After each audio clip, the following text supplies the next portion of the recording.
Doug Ford, Ontario's premier, finds himself in a precarious, yet strangely captivating political tightrope walk. His bravado in confronting Donald Trump over tariffs, a bold stance aimed at securing a third consecutive electoral victory, stands in stark contrast to the domestic turmoil that plagues his administration. This isn't the image of a seasoned, strategic leader. It's a portrait painted in shades of defiance and calculated risk. The progressive wing of Ontario's political landscape views Ford with a disdain bordering on contempt. Their arguments are potent, their criticisms sharp. A healthcare system teetering on collapse, chronically underfunded schools, and a land development scandal of such magnitude that billions of dollars could potentially have lined the pockets of unscrupulous developers. These are not mere blemishes on his record. They are gaping wounds, scars that speak volumes about the priorities, or lack thereof, of his government.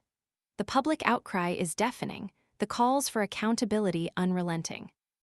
Yet amidst this maelstrom of criticism, Ford has cultivated a surprising persona: Captain Canada. This carefully crafted image, a bold stroke of political branding, positions him as a national champion, bravely facing down the economic behemoth that is the United States. This bold stance, however, feels less like a carefully calculated political maneuver and more like a desperate gamble. His 2 trips to Washington, D.C., interrupting his own campaign trail to lobby influential figures, highlight the lengths to which he's willing to go. The optics, while undeniably powerful, also raise questions about his commitment to the provincial issues that are crying out for immediate attention. Veteran political observers are quick to dissect Ford's seemingly impulsive approach to governance. Award-winning journalist Mark Bidini offers a candid assessment. When he was a city councilor, he just caused chaos, Bidini notes, and I don't necessarily think that was a strategic move. I just think that's kind of who he is. And you can see that now, a lot of his politics are just trying to see what he can get away with. This observation cuts to the heart of the matter. Ford's political strategy, if it can even be called that, often seems dictated by impulse, a willingness to test the boundaries of acceptable behavior, a gamble on whether the public will forgive or even embrace his audacious, often controversial actions. The 2022 land swap scandal, a festering wound that refuses to heal, casts a long shadow over his administration.